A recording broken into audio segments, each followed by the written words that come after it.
That would be because I had it muted the entire time, Owen. Hello. I am back. Thank you, Litz, as well. So we had a collab cam feature error once again. So I'm learning that when you send those links over to people, if they're using mobile devices, it can cause those crashes, apparently. So something to note for the future. I don't know how we're going to do it, but we're going to figure out a new way to have guests on the program. Did text Ryan, told him thanks for coming on. Was some good nuggets we got from Ryan, though. And I just didn't want to leave the chat hanging today when we could preview Talladega still. So I wasn't going to just completely let it destroy my life like we did when we had John Roberts on. And I just didn't go back live again. So now we're going back live. This is going to be the Talladega preview portion of the 10-15. I've got Zen in hand. Shout out to the boys in Zimbabwe. We're going to need them. I might have to double lip, to be honest. I don't know. But really good stuff that Ryan was talking about there. I really enjoyed hearing from him and his thoughts on where NASCAR's at. He's obviously a big fan of Goodyear.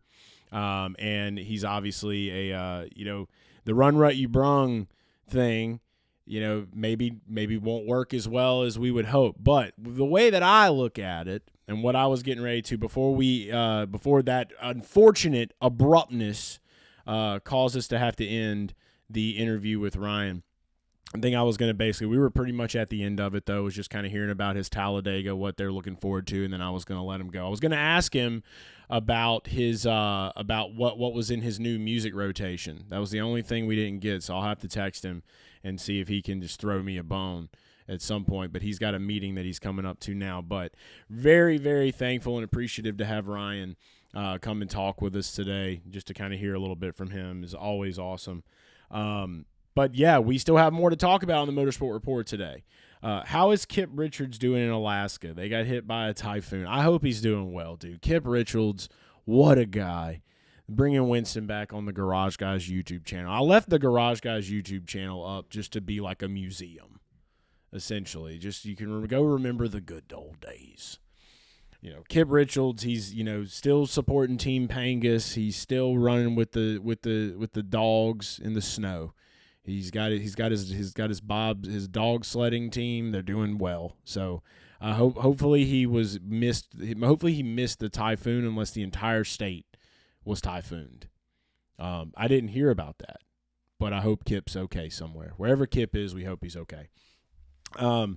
But yeah, again, big shout out to Ryan Priest for being on the show. I just hate that shit happened. I really did. I can't stand these technical difficulties. So what I'm going to have to do is I'm going to have to figure out a way to make sure that the sound is coming through on another browser where we're on an external application to where my guests will never be affected. But it's funny because sometimes I'll have Moonhead on. We had no issues with Moonhead. So I did all the steps today. We refreshed. We did it all. We have finally come to the conclusion it's the collab cam feature on mobile, I think, is what causes these problems. SVG top 5 at Dega. You're crazy. Maybe not. Maybe a top 10. We'll definitely look at it. But that's what we're going to do now is we're going to go ahead and take this next hour. It's already 1:10. So the next 50 minutes, we're going to dabble in some Talladega. I'm going to get our browser window pulled up so that we can all look together and see these odds displayed for all humankind and human consumption. So let's get this thing scaled out. I love scaling out a good live stream. There's nothing better to do in your day than to get it all framed up. So here we go. Got it framed up now. We're going to transition over, and we are going to start our journey today on DraftKings. Are you crazy? I don't know. I would have to do some deep evaluation, but I would say a top 10 for almost anybody is never out of the question at Talladega. I need to get half of this NOS in me so that we can run. So let me get half this NOS in me right now, this NOS energy. Triple the Hop says Culver's order number was 19. Can't not follow the vibes. I'm just telling you, if Chase Briscoe will shave a handlebar mustache, and he probably will win, dude. I don't know why anybody won't listen. Look, Chase Elliott won at Kansas, dude. He had a mustache. He listened, dude.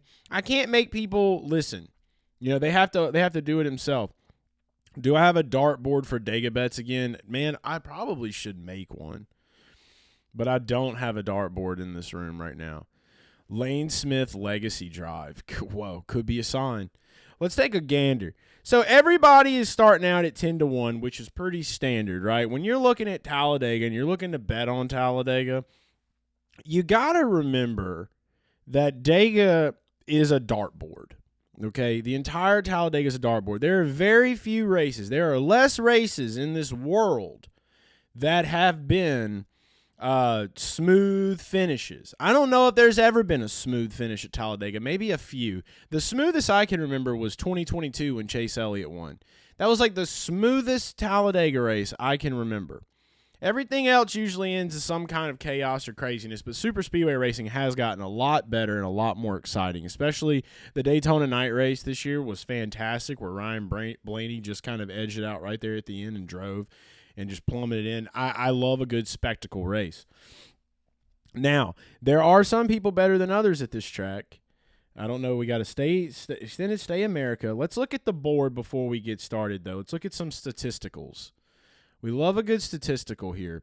So here's the statistics for Talladega. William Byron sits at the top of the charts with 3 top 5s, 5 top 10s, 7 top 20s. So the most consistent guy at Talladega has been William Byron. Chase Elliott following right behind him with 1 win. Chandler Smith, of all people, he had 1 race. Alex Bowman is another one. And Kyle Larson. So Hendrick is dominating the consistency levels at Talladega. Right now, Kyle Larson, Chase Elliott, and William Byron are all in a chase for a playoff. Smoothest Dega race was when Bill Elliott made up 2 laps under the green flag to win. There you go. Hendrick is obviously our top dogs. Hendrick is going to be our most consistent top dogs. Kyle Larson's been getting better on super speedways. We've seen that happen for him. And he had a discussion, I think, with Bob Pockers where he was just kind of like, I feel like we're in a good place. And I want to find that video for us to watch because Kyle seems to be a little more confident than ever. Whenever Ryan Blaney wrecked out at Vegas, I was automatically thinking, like, there's nothing to be worried about here. There's nothing to be concerned about because he is going to be okay with these next 2 because we know he's good at super speedways and we know he can win at Martinsville. So I'm not so worried about Ryan Blaney. But there was a video here with Kyle Larson, and I want to make sure I find it and we watch it before we continue digging into. He would be the favorite. Kyle Larson expects Denny Hamlin to be dangerous at Phoenix. That's afterwards. I'm trying to find the video where Bob was talking to him because he had an interesting little nugget that he said where it just seems like his confidence levels are high, in which they should be. Here's Ryan Blaney. Let's just listen to what Ryan Blaney said before we get started. Abnormal, other than just a regular worn-out tire failure. No, I don't really think we found anything. Anything that really stood out that we could point like, oh yeah, that was it. So whether it got cut or it was low air over the bumps, and it just kind of wore through it. We don't really know. So. Tires were bad. Not unconclusive, but the result was the same, unfortunately. And so, assuming you start preparing for Talladega, do you feel like your preparation or strategy is much different going in there? Do you have a strategy at Talladega? Of your point situation? No, I don't think so. Yeah, it stinks where we are on points, but. We still got 2 races left, and I don't personally think that we are in a must-win quite yet. Talladega, you never know what can happen. You could go have a massive points day, be short of the win, but maybe a couple other guys don't have as good of points days, and you go into Martinsville, maybe in a spot where it's, you could maybe point your way in if you go have another good day short of winning. So our prep is really no different. It's how do we try to be efficient through the stages and gather up all the stage points. That could change. Let's say and it's still a dart throw. Let's be honest. It's still a dart throw. You know, because when we're looking at Dega, of all places, like my guy, like that's why I say all the time, like, how can you have a strategy at Talladega? You can make a strategy, but you never know when shit's just going to hit the fan, and it's out of your control. It's so out of your control, way more out of your control than any other track. But the point of me showing this off right here is just because Ryan Blaney, and I'll just say this. I'll just say this on the big screen. I'm going to say it on the big screen because it needs to be said. Ryan Blaney is the type of guy that is confident enough in his abilities. When you have this spot in the playoffs, all he needed to do was get here. Once he's here, he's got Talladega and Martinsville. He's probably going to be the most confident guy walking into this weekend. There's nothing that can really shut that down, and that's what that video right there says. Like that right there, I don't feel like we're in a must-win situation. So you can play that out the way you want to. You can look at it from a strategy side. But what's really happening behind Ryan's eyes is he's saying, dude, I've won at both of these places, and I'll do it again. And that's exactly why I think Ryan Blaney is going to be my top pick, especially going into Talladega this weekend. So let's start there. He's 10-1. He's 10-1 on the board. We've seen that, yes, Hendrick is the most consistent. I get that. Ryan Blaney just had his fucking tires explode. His tires exploded at Vegas. It put him all the way to the bottom of the points. Look at the points. Look where this man is. This man is saying those words, minus 31. He's saying those words at the very bottom. He's in P8 in the playoffs. He's saying that there, okay? Triple the Hop says Kyle Busch wins Dega. Not according to Ryan Blaney's eyes, dude, because Ryan Blaney may not want to say it out loud, but his eyes, it said everything I need to know. He's got 2 tracks he knows he can win at this weekend. I'm going to go ahead and have to lock him in. I'm probably going to have about 5 or 6 of these picks that we're going to go through. So he's 10-1 over on DraftKings. He's 11-1 on FanDuel. That's where the getting's good, and he's already plus 950 to win over here. Ryan Blaney should easily be the favorite on all aspects. FanDuel's got him at 11-1. He's got to be somebody that you have in your arsenal. You're going to want to build a nice little setup this weekend. You don't want to go too crazy on any one driver, but Ryan Blaney has to be on that list. Logano, kind of the same situation. Logano doesn't have real hair, dude. Ryan Blaney has real hair. That's enough of an argument to let it lie. So Ryan Blaney, 11-1, is going to be the pick. 11-1, that's my first Talladega pick that I'm going to be able to give out here for everybody. Get him on FanDuel at 11-1. That's where the getting's good right now. FanDuel's always got the getting good. But Logano, you want to look at Joey Logano. Let's see, where is Joey Logano at here? Joey Logano's way down here. He's older now, dude. I mean, he's a couple years older than me, but I mean, usually these guys, they get to these points where, I don't know, maybe they lose a little bit of their edge. They lose a little bit of their craziness, a little bit of their I'm not afraid to send it. And I feel like Logano, with where he's at, like we've seen some of these older drivers, they don't go as crazy. Like what Ryan Preece was talking to us about, if you're joining us over from the last live stream, Ryan Preece was just talking about, he's like, I want to be aggressive, I want to get out there, I want to do that. You got to have that mentality, and that's kind of like for most of the guys that are in their lower 30s, and then you get exceptions like Ryan Preece. I don't feel like Joey Logano quite has that, especially the amount of times he's bitched about these super speedways and the races there. But I'm looking for Joey, and I don't even see his fucking name. Where is Joey Logano? And maybe if he's up here. He's up here hiding in the corner. He's 11-1 too. I'm not gonna say it's bad, but he's no Pied Piper. I mean, he's been able to do it. Ryan Blaney says triple the hops. I've seen Blaney win too many times in person. I don't know. Ryan's cool. Hopefully we'll have him on. We'll definitely have Ryan Blaney on at some point, but he will not be on the collab cam feature. We will get him on a completely different fucking thing. From here on out, we're moving to Riverside. We're going to have our guest segments exclusively with Riverside, so we have no more crash outs. Pissed off still a little bit about that. But I don't know if I want to bet on William Byron. I just, and I can't bring myself to. Yeah, he's consistent. That's great. I just can't bring myself to see him, I guess, being the kind of guy you need to be at that track. William Byron is like one of those dudes where he'll like play it and he'll sneak up and go. But I don't see William Byron storming from like doing what Blaney did at Daytona, going from like 14th to fucking first, like in how many laps? Like 6 laps or something. Now Owen Me Money just entered the chat with something that I like too. I kind of like Brad at 18. So Brad Keselowski's 18-1 here on DraftKings.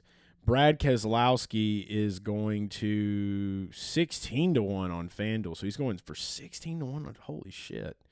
And then what do we have him on Caesars? That's going to be the telltale. Caesars has Brad at 18-1 as well. So yeah, 18-1, not bad at all. And I'm going to try to zoom in so that we can see as much of this as possible. So Blaney's somebody that I feel like you just have to have on the card. You want to have Blaney on that card for sure. And vibes is all we run off of, dog. Like, dude, many people ask me a lot of the time, like, what's your betting strategy? I'm like, dude, I got a crystal ball, bro. I'm the only man in motorsports with a crystal ball. I say it all the time. And it's been that way. Now, the crystal ball has not been clear lately, but I also realize that it's a fake crystal. It's not real. I bought it at Spirit Halloween, so I got to get the real crystal out. I don't want to disrespect the crystal because we've done that with pendulums before on a stream, and my pendulum broke, and then I didn't win bets for like 7 weeks, dude. So I had to get sage, and I had to sage the room, dude. It was bad. So I love vibes. I love betting vibes. Brad K is someone that popped into my mind last week.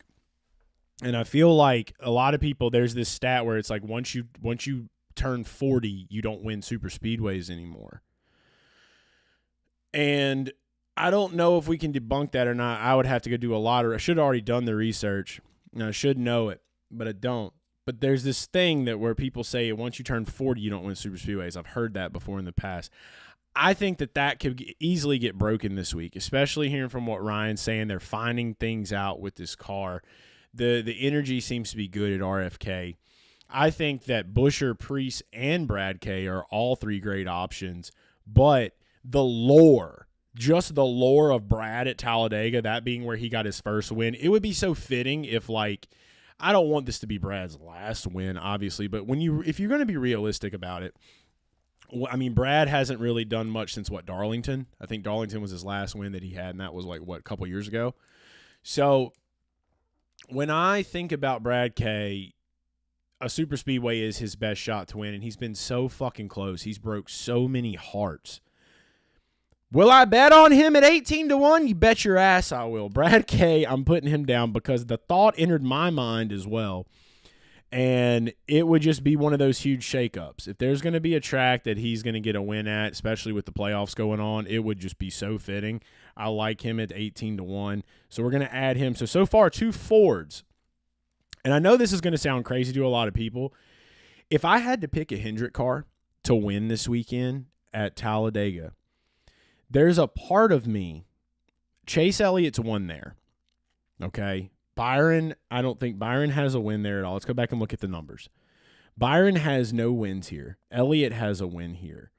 Shout out Stenhouse. You know he's going to be a dark horse. And Blaney's got a win here. Cindric has a win here. Gross. Kyle Busch has a win here. I did bet on Kyle when he did win. And Reddick has a win here since 2022. Chastain has had a win here. I remember that when Kid Rock was there. That was awesome. I have this weird feeling about Larson. And I think it's because we've seen Larson get better, right? We have seen Larson get better. Look at where he finished in April. He started 25th. He finished fucking 2nd. He started 12th and he finished 4th. And then in 2024, you look at all this, I mean, it's kind of been all over the place. The dude's getting surgical. So it's not many weeks where you can bet on someone like Kyle Larson and get him for 15-1 or get him over on Caesars for 18-1. or over on DraftKings and get him for 12-1. So if I'm going to get him, I'm going to get him on Caesars. I feel like this is where Kyle Larson could get that super speedway win. It feels right. It feels like the right time. He's right there behind Denny. He wants to get another championship. He hasn't won a championship since the Gen 6. A lot of people forget that, 2021. The championships for Hendrick just stopped when this new car came, but they were on top. So I feel like there's been enough time passed now. Larson has got enough experience to where I'm confident in throwing a little bit of cheddar on him at 18-1. So Kyle Larson is going to be my Hendrick horse this weekend. I think at 18-1, that's fucking pretty good odds for how strangely consistent he's been over the last 2 races here. And I think he has gotten so much better at kind of just reading the wind. I think he's gotten a little bit better at understanding the dynamic of super speedway racing because he never was a good one. He was never a good super speedway racer. But I finally think we're at this point where Larson is starting to kind of see like, okay, this is how this is done. And a lot of people forget too, him and Ricky Stenhouse are good buds. Ricky is one of those guys that can just see the fucking air at Talladega. He's got to win, and he's proven that. So it's not so much about the car as it is about who's driving the car at the super speedways. And so I always bet on the guy. I don't really care too much about the team. I don't really care too much about the car, their equipment, what they're bringing. It's the guy. What kind of energy do you bring as a man when you get behind the steering wheel? That's what guides a lot of my betting. That's what guides a lot of my intuition is I'm always looking at the human element. Who are you when the helmet is on and the visor's closed? That is what I pay attention to. Kyle Larson has easily become a guy that I think is so close to it now. And we all know, like, when he gets close, there was a time where he gets so close that he would fuck it up. That's kind of reversed now. So I think we're finally at this point to where I think that Kyle Larson can make it happen. I like him 18-1. So far, Ryan Blaney at 11-1, Brad K at 18-1, Larson at 18-1. Those are 3 that I like right off the bat. Looking in the chat right now, catching up. Off of turn 4, Logano and Blaney wreck each other, and Brad gets the win while just trying to get a Ford in the championship 4. Look out. Ty Dillon will be all over the 24's bumper again. He's going to sabotage his jack. Wouldn't that be some shit, right? He's the guy that caused the problem in the first place, and then here he comes. I don't know. It's always funny. Who knows? Who knows? He's in a Grizzly nicotine pouches car. He's going to be all hopped up on nicotine, dude. Austin Hill top 10 for Cup. No. Dude, I feel like he'll wreck, dude. He'll wreck. There's going to be one of those wrecks. Stenhouse is somebody that obviously I'm going to have just because, I mean, he's 20-1 on DraftKings right now. He's 22-1 on FanDuel. They know better. They've learned enough now. 28-1 on Caesars. I like Caesars this week. Caesars is good. So Stenhouse just because Stenhouse for vibes. Stenhouse for vibes, that's my vibes play. Stenhouse for vibes, 28-1. You can put a very little on that and have a great fucking day. You can go buy you a nice steak dinner with $5 bill. You know what I'm saying? So keep that in your back pocket. We were talking about the RFK guys. So Brad K and Stenhouse are my 2 vibe picks so far. Larson, that's just kind of like me really dialing in the intuition, really looking at where he's been. Hendrick has been the most consistent at this track. He is going to be in a place where he wants to step up. And that's not to say that Chase Elliott can't do it either. Chase Elliott's really in the spot where he needs to do it the most. Because when we're going to look now, Kyle's already kind of sitting comfortably. So do I think that when I look at Christopher Bell and I look at Chase Briscoe at this race, and let's say they're in the position that Kyle's in, they're just probably going to try to stay out of trouble as much as they can and just coast it in there because they're in a position where they want the points. Kyle, I feel like, is the only confident guy right now that doesn't care about where he's sitting and is more concerned about, like, I know if I get this win, I'm in. I might as well go ahead and just sew it up. So with him being so close, his ability getting a little bit better, and it's not to say that he won't back out of something if he feels like it's wrong, but I feel like he's played this game long enough and he's gotten good enough at this game now to where this could be the weekend that he finally seals the deal and gets it done. Talladega would be a good place for that. I know a lot of people would be happy about that win. But if it's Christopher Bell and Chase Briscoe in that same position, I don't think that they'll do it. Larson's really the only one. Chase Elliott and William Byron are now kind of in a place where they've really got to play it smart. And so who are they? You know, William Byron definitely seems like he can be a bit of an overthinker. Chase Elliott, I'm not super sure. I feel like he's really calm, cool, and collected almost on all fronts, and that's just from the interactions that I have had with him. But with where he's sitting at on points, he knows. I feel like Chase is probably going to be more in the mindset of, well, damned if I do, damned if I don't, let's go for it. So he's the second guy that I would say will probably have the balls to get the dub and to go for it right there in the end. I don't think William Byron's gonna be able to put that up there. So Larson playing the smart game, Elliott kind of just being like risk it for the biscuit. Elliott's 11-1, so they've got him favored a little bit more than Larson right here, which is normal because he does have the win. But then he's 12-1 on FanDuel. And then you can get Elliott, and that's just always going to be the tough thing about Chase Elliott, just because of his name carries that weight. So they know that most people are going to be kind of looking for him. The fan base is strong. They're going to want to have a little bit, shorter odds on that. Plus, you're at a place where he's won. So this is one of those kind of places where I'm probably looking in the direction of Larson a little bit more than Elliott here. And I think we could see Larson get that dub. So that's just my whole Hendrick overview. Looking at some of these other drivers, Hamlin's in a comfortable spot now. If the win's there, he'll probably go for it because we did just talk about how he just made 60. When's the last time that we've had something like that happen where the guy that reaches that kind of a level gets a win the following week? Hamlin has won at Talladega. He could very well do it again. And then that would I don't even know what the fuck would come from that. That would be nuts.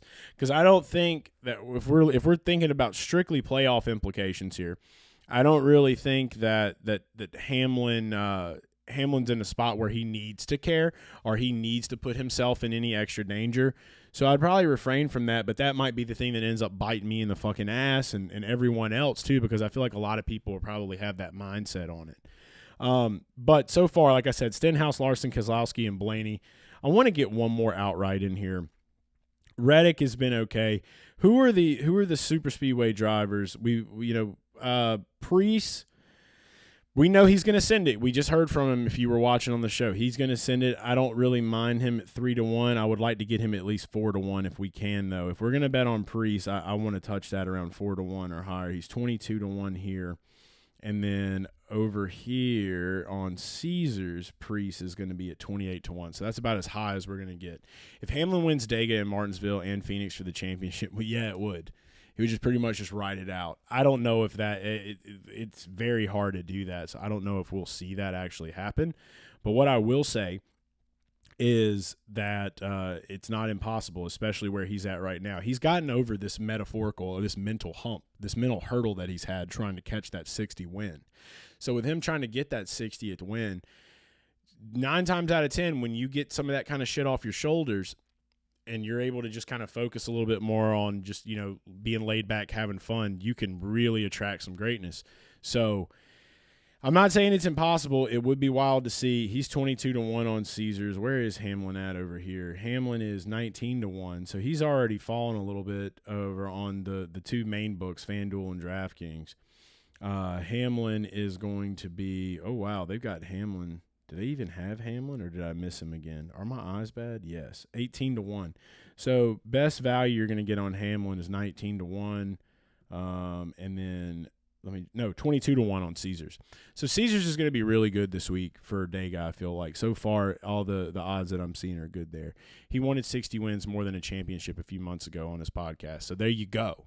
He wanted 60 more than this, so now he's got the 60. Now it's he's just out there. He's just out there to have some fun and he's got his eyes on Phoenix now. I don't think he puts himself in a position to where he fucks that up. So I don't mind it, but I do like the Blaney, the Keselowski, the Larson, the Stenhouse. I'm really leaning on Larson. I don't know why. Like I'm really bought into that story that I've just told you all, and I've told myself. Really bought in on that Larson story. The next guy up, I feel like Chastain could be a sneaky one. Barry, we've seen him get up front and kind of do it. Don't really know if he gets back. No, it wasn't Barry. That was the Benedetto. Speaking of, Matt DiBenedetto got fucking canned. I don't know if any of you guys saw that or not. He got canned from his ride again. That was kind of just an abrupt announcement. We haven't seen that before. Ty Gibbs 40-1. He was fast. He's been fast at Talladega. I just don't know if he's quite got what it takes yet to keep it stable and to hold on to it. Eric Jones is somebody that's always kind of a threat at 45-1. I don't mind that. Austin Dillon at 5-1.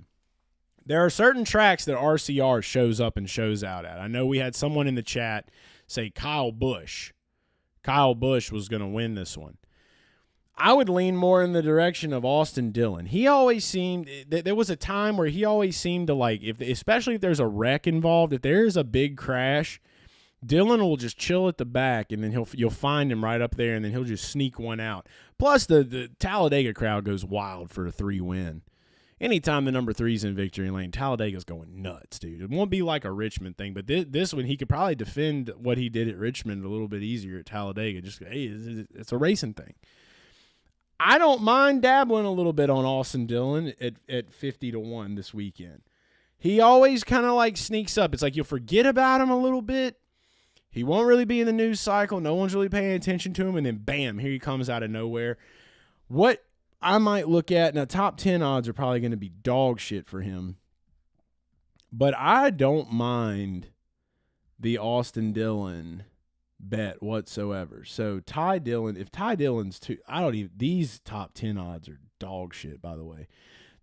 Shane Van Gisbergen is plus 330 for a top 10. Top 10 odds have went to absolute shit. There was a time where you could get like an 18-1 top 10 and cash it.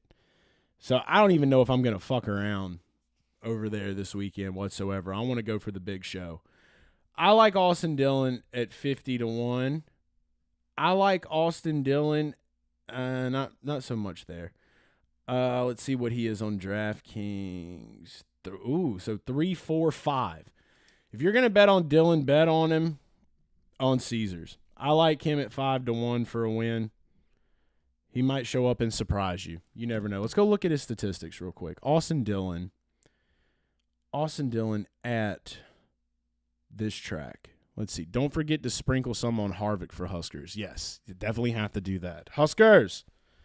Thanks for being here, brother. Huskers hopped in the chat when we had Priest on. I did see that. So let's look at Austin Dillon's statistics. Finished 10th. Finished 8th. And I remember that second place finish back in 2022. Could pop up out of nowhere. I like him at super speedways. He's always somebody that I like to lean on. So Dillon at 50-1, I do like that as kind of a dark horse or somebody you just kind of flip a quarter with and let it ride. Who else do we have? Chris Buescher. We've seen him more so Daytona than Talladega. So, yeah, definitely if you're going to do Austin Dillon, bet him on Caesars. And if I get any more vibes, I'm trying to look and see names for vibes. Let's see where Eric Jones is at on these other books. He's 40-1 on FanDuel. Where is Eric Jones? 45-1. So, yeah, Austin Dillon is going to be kind of a dark horse guy that I know that could probably see through the air, get there. Man, wouldn't it be cool to see Noah Gragson? Wouldn't it be cool to see Noah Gragson get a win here? Hey, it's anybody's game.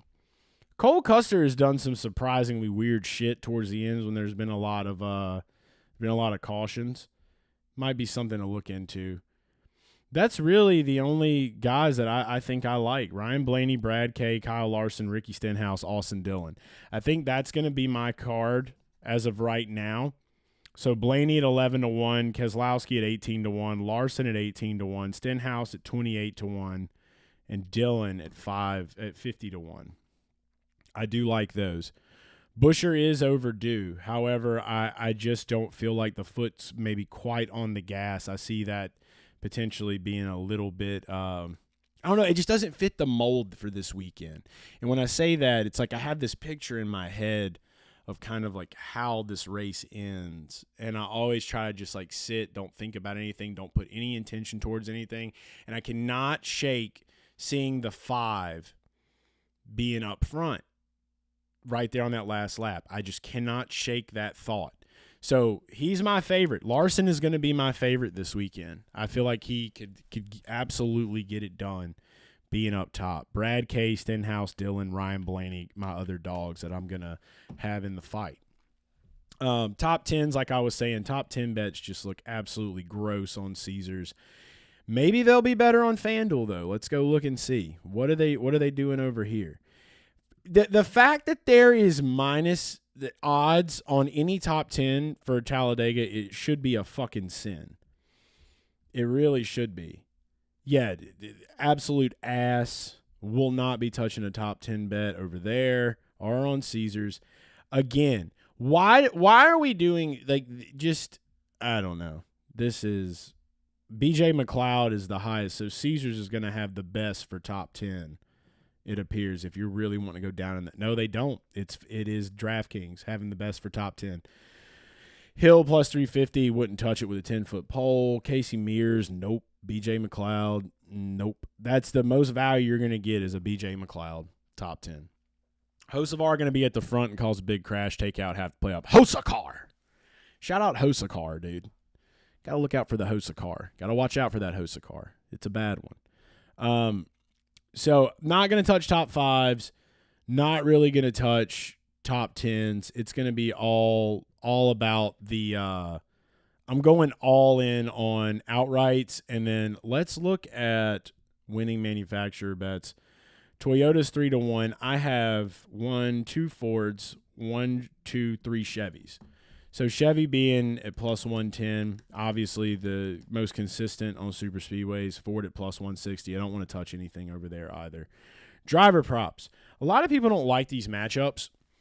I like some Talladega matchups because I judge them solely based on who can survive more than the other guy, right?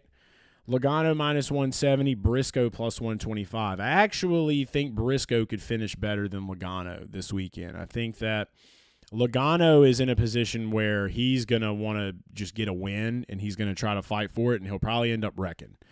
Briscoe will probably play it a little bit safer here. I think that is unseen value that people are not thinking about right now. And it's all solely based on the fact that we could see over-aggression. We've already seen Logano, and then he pulls his fucking stunts, right, towards the end. Larson and Bell. I like Larson there. Elliott and Blaney. That's kind of a tough one I probably wouldn't touch. Chastain, Bubba Wallace. Another tough one I wouldn't touch. So, again, it's a little bit weird. But, yes, Andrew, you bring up a great point. I'm going to pull the phone out a little bit here, and we're going to go take a look on mobile. I don't have salaries put up. If somebody in the chat has a site that we can look at salaries, definitely let me know. But as of right now, I will pull them up on the phone, and we're going to put together a DFS lineup for Talladega. I've given you the outrights that I like: Ryan Blaney, Brad Keselowski, Kyle Larson, Ricky Stenhouse, and Austin Dillon are going to be the horses that I'm going to be riding with at Talladega. Looking at DraftKings. DraftKings is really where I would play DFS lineups this weekend. So salaries are out. And let's go see who is our highest guy. Probably going to be Blaney if I had to guess. And this is the wrong race. So we're looking at, by the way, all the races being on network television this weekend is a huge, huge plus. So I do like that. All right, Sunday. Now let's look at salaries. Ryan Blaney is going to be our top guy at 10.5. Logano right behind him at 10.2. You could take big advantage of that. So Ryan Blaney being in a lineup, you got to have some lineups with him. I would say probably you want to do maybe I would probably say 60% of my lineups would have Blaney, maybe 55 to 60. So at 10.5, like that, let's build one. Byron is at 10,000. Chase Elliott is at 9,800. Larson's at 9,500. I like Larson. Cindric at 9,300. Hamlin at 9,100. Bell at 9,000. Reddick at 8,800. Keselowski at 86. Not too bad. Stenhouse at 85, decently priced. They know what's up at this point. Data's getting too good. Data is getting too good. Kyle Busch, 83. Chastain's at 8,100. Busher at a flat 8. Briscoe at 79. I kind of like that. Bubba Wallace at 77. Suarez at 75. Preece is at 74. Bowman 73. Josh Berry at 71. Dillon's at 7,000 flat. I like that. Hocevar at 69. 69. They gave him a great number for a guy that's probably going to 69 the car and it be wrecked. Ty Gibbs, 68. McDowell, 67. Gilliland, 66. Haley, 65. Gregson, 64. Just found you, but can't stay. Got to take dog to vet. I'll catch you later. All I can say is Dega is going to be off the hook. Yes, it will. Be here on Sunday. We'll be live streaming the whole race. Thanks for tuning in. Appreciate any subs or likes you gave to the video, my man. Haley at 65. Gregson at 64. 6-7. Okay, we might have to take that one. We might have to take McDowell at 67. Just for vibes there. I'll put him in the lineup. We'll put him there. And I got a remaining 8,400. So we got one driver left to do for 8,400. And if I'm looking at it, Haley's at 65. He's got some bad news recently. That could be a sign. So he got the news he's not returning to Spire next year. Typically when you see a driver get that kind of announcement or have something like that happen, they're back on proving ground. When you're back on proving ground, you're going to step up a little bit. Justin Haley has been one of those guys that knows how to step up. I think I like Justin Haley at 6,500 on DraftKings this week. So keep that in mind. I'm telling you, there's something about it. Like when a guy gets the news that he's not going, he's basically already a free agent now mentally. So he's like, I got to perform. I got to show people what I can do. I got to put myself in the conversation. He wants to stay in a car. He wants to stay in a ride. I like that. That's something to get the wheels turning right there. Austin Hill at 55, Herbst at 54, Ware at 53, Alfredo at 52, McLeod 51. Not really going to touch most of those. You want to sprinkle. This is why this is just such a fun race to watch, because you can make enough lineups to where you can get a little bit of everybody in there. But if I'm going to build a core 4 for this week, and that's what we'll focus on doing here, because if not, we're just going to keep running in circles. If I'm going to build a core 4 that you'll want to have for this weekend, I would say my core would be Kyle Larson at 95. I like Justin Haley at 65 to be your low-end core guy. And then we'll see how much we have left over with this. I like Austin Dillon at 7,000 to be a core guy. And then I would say Blaney at 10.5. So if I take Briscoe and McDowell out, that leaves you at 16,500 on the table for 2 drivers. So Blaney, Dillon, Haley, and Larson will be my core 4 that I will go in for with Talladega. Just to kind of give you a look really quick. That will be my core. So Blaney, Dillon, Haley, and Larson. I like those 4 guys to have good finishes this weekend, and then that allows you to kind of tamper, pick and play. You don't maybe want to do Haley or Dillon. You can slide those around. Those are a little bit more the unsures. But Blaney and Larson, I'm very concrete on those guys. So I think that those guys should be in the majority of your lineups. Harrison Burton did it last year for that Haley play. There you go.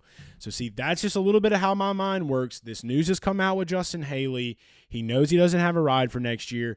That turns on something, and it makes you want to perform. Watch out for Haley. He's been known to see the air at these Superspeedway tracks. So, Ryan Blaney at 10,500, Austin Dillon at 7,000, Justin Haley at 6,500, and Kyle Larson at 9,500 is going to be my core 4 for Talladega. So we've covered bets. We have briefly covered DFS, went over some salaries. I don't really play FanDuel, so I'm just going to leave it at DraftKings. Grid Rival as well, too, if you are in the Chase for the Cup tournament. Remember, there is still the winner of that tournament is going to get a Jeff Gordon phone, all business, and I'll buy you a blazer from Goodwill so that you can stand on business like me. I like to buy blazers from Goodwill. So that's going to be the giveaway for the Chase for the Cup, and it's been awesome playing with a lot of people. I'm 26th right now. I fucked up and didn't put SVG in my lineup last week, but we'll try to crawl back and get back there when we can. But very exciting race weekend coming up. Just want to thank everybody for tuning in today. I know it's only 1:50. The brief cutout that we had with the collab cam failing. I hate that for everyone. Very sorry for that today, but was good to hear from Ryan. I feel like we got the meat and potatoes of what we were kind of wanting to hear, some of the questions that I had for him. So I hope you guys enjoyed that. Hope you enjoyed the Talladega preview. Make sure that you tune in on Sunday for the race. And I want to make sure that I get the time right. I'll be going live at Green Flag, which is going to be at Sunday 1:30 on NBC is the pre-race. So 2 o'clock. I will be live at 2 p.m. Eastern time on this YouTube channel on Sunday for Talladega. Come join me. We have live telemetry bar. We're watching the race, reacting to it in the chat. We have a great time. Caution sweepstakes is going to be nuts this week. So if you want to win a pack this week, you have to be subscribed to my channel and you have to like the video, the live stream if you want to be on that. I leave Michigan for Dega tomorrow. Hell yeah. So Super NASCAR fan Andrew is on his way to Talladega. I know my dad is on their way to Talladega right now with his girlfriend and her son. So I guess that would be like, I'm not calling the kid my stepbrother, but he's gotten into racing recently. So it's really cool to see people that never watch racing get into it. Always love that. But I just want to thank everybody for tuning in today. And be sure to join me again on Sunday, 2 p.m. Eastern time for the Yellowwood 500. We will be live watching the entire race, watching all the action. Going to be a great time. This has been the Motorsport Report. I'm Chase Holden. Make sure you follow me online at all social media channels. And thanks again for watching. I'm out. Later.